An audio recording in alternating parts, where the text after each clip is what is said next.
देखिए स्टूडेंट्स, आज का हमारा टॉपिक है लिमिट लेक्चर फर्स्ट। आज के टॉपिक में हम बात करेंगे लिमिट के बारे में। तो देखिए वहाँ पर क्वेश्चन में आएगा इवैल्यूएट द फॉलोइंग लिमिट्स। ये हमारे पास क्वेश्चन दिए हुए हैं और इनकी हमें लिमिट फाइंड आउट करनी है, लिमिट निकालनी है।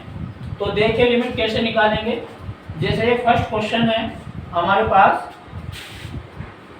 तो इसमें जब हम लिमिट निकालेंगे, यहाँ पर लिखा हुआ है limit x tends to 2x square plus 2x plus 3। इसका मतलब है x टेंड्स टू 2 पढ़ाया जाता है। इसमें हम इस फंक्शन में जहाँ पर भी x है वहाँ पर हम 2 रखेंगे। जो भी संख्या यहाँ पर होती है उसको हम x की जगह रखेंगे। तो देखिए x की जगह हम 2 रखेंगे, तो यहाँ पर x स्क्वायर है तो 2 का स्क्वायर हो जाएगा, और यहाँ पर 2 है और x है, इसमें 2x की जगह 2 रखा जाएगा और प्लस 3 ये आ जाएगा। अब आगे देखिए 2 की पावर 2 ये हमारा 4 हो जाएगा। 2 की मल्टीपल 2 में करेंगे ये 4 हो जाएगा और ये 3, तो 4 प्लस 3 ये 11 हमारा आंसर आ जाएगा। इसी तरह से अब आप सेकंड क्वेश्चन देखिए। इसमें लिमिट x टेंड्स टू 1 दिया हुआ है और फंक्शन ये है हमारे पास 3x square minus 2x plus 6 upon 4x minus 1। अब इस सवाल में हम x की जगह 1 रखेंगे। तो देखिए 3 यहाँ पर है और x स्क्वायर है, तो x की जगह हमने 1 रखेंगे और उसका स्क्वायर करेंगे। फिर माइनस 2 है, 2 ऐसे ही रखा जाएगा। फिर x है और x की जगह हम 1 रखेंगे यहाँ पर, तो मल्टीपल 1 और प्लस ये 6 आ जाएगा। उसके बाद अपॉन 4x की जगह हम 1 रखेंगे और माइनस 1। अब यहाँ पर हम देखते हैं 1 की पावर 2 तो ये 1 हो जाएगा हमारा, और 2 की पावर 2 की मल्टीपल 1 में करेंगे तो ये 2 हो जाएगा माइनस 2 प्लस 6, और 4 की मल्टीपल 1 में करेंगे तो ये 4 हो जाएगा माइनस 1। तो ये आएगा हमारे 6 और 3 प्लस के हैं, ये आपस में जुड़ जाएंगे। 3 और 6 9 हो जाएगा। 9 में से हम 2 को घटाएंगे तो ये हमारे पास 7 आ जाएगा, और फिर यहाँ पर 4 में से 1 जाकर के 3 आ जाएगा। इस तरह से ये हमारा बिल्कुल लिमिट के बारे में आपको बिल्कुल स्टार्टिंग से बताया गया है। तो इस तरह से लिमिट रखी जाती है। जो भी चीज़ यहाँ पर होगी x टेंड्स टू 2 तो x की जगह उसी को हम रखेंगे। रोक दे।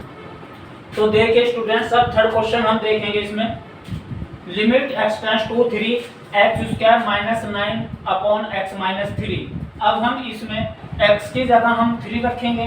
तो देखिए x की जगह हम 3 रखेंगे यहाँ पर, तो 3 का स्क्वायर माइनस 9 अपॉन 3 माइनस 3। तो 3 का स्क्वायर हमारा 3 का स्क्वायर का मतलब हुआ यहाँ पे 3 मल्टीपल 3, यानी कि ये हमारे पास आ जाएगा 9 आ जाएगा। तो ये हमारा 9 माइनस 9 अपॉन 3 माइनस 3, तो ये आएगा 0 अपॉन 0। तो ये बहुत ध्यान रखने वाली बात है।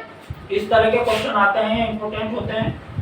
अगर हमारा आंसर 0 अपॉन 0 आ जाए या फिर इनफाइनाइट अपॉन इनफाइनाइट आता है, यदि 0 अपॉन 0 या फिर इनफाइनाइट अपॉन इनफाइनाइट अगर हमारा आंसर आता है तो वो हमारा आंसर नहीं होता। बाकी उसको हम फिर आगे करके देखेंगे तो कुछ ना कुछ उसका हल मिलेगा। 0 अपॉन 0 कोई फॉर्म नहीं होती, इसलिए 0 अपॉन 0 इस क्वेश्चन का आंसर नहीं है। तो देखिए अब मैं इसको दूसरे तरीके से मैं इसको करूंगा और उससे कुछ ना कुछ इसकी वैल्यू जरूर आएगी। तो देखिए जैसे ये है हमारे पास limit x tends to 3x square minus 9 upon x minus 3। तो हम देखेंगे जो ऊपर ये है इसको हम लिखेंगे x स्क्वायर माइनस 9 को लिखेंगे 3 का स्क्वायर, और ये हो जाएगा x माइनस 3। और ये अब ये हमारे पास फॉर्मूला बन चुका है। एक फॉर्मूला हमारे पास होता है ये a square minus B square का, और ये होता है a माइनस बी और a प्लस बी। तो ये इसी तरह से ये फॉर्मूला यहाँ पे यूज होगा हमारे पास। तो इसमें आ जाएगा ये लिमिट x टेंड्स टू 3, ये x स्क्वायर माइनस 3 का स्क्वायर, इस तरीके से ये फॉर्मूला यहाँ पर यूज हुआ है। तो ये हो जाएगा हमारा x माइनस 3 और x plus 3 upon x minus 3। तो x माइनस 3 से x माइनस 3 कैंसिल हो जाएगा, और यहाँ पर फिर आएगा limit x tends to 3 x plus 3 ये हमारे पास बचता है। अब हम यहाँ पर x की जगह 3 रखेंगे x के स्थान पर, तो 3 प्लस 3 इक्वल टू 6 ये हमारा आंसर आएगा। तो ये ध्यान रखना है, यदि किसी भी क्वेश्चन में 0/0 या इनफाइनाइट अगर आता है तो वो हमारा आंसर नहीं होता। बाकी उस सवाल को में कुछ ना कुछ या तो उसके फैक्टर हो जाएंगे या फिर कुछ कॉमन आएगा, ऊपर नीचे से वो कैंसिल हो जाएगा और उसके बाद कुछ ना कुछ हमारे पास आंसर जरूर आएगा। तो देखिए स्टूडेंट्स, आपकी प्रैक्टिस के लिए यहाँ पर मैंने 2 क्वेश्चन लिखे हैं, limit x tends to 5 x square minus 25 और x माइनस 5, और एक ये है limit x tends to 7 x square minus 49 upon x minus 7।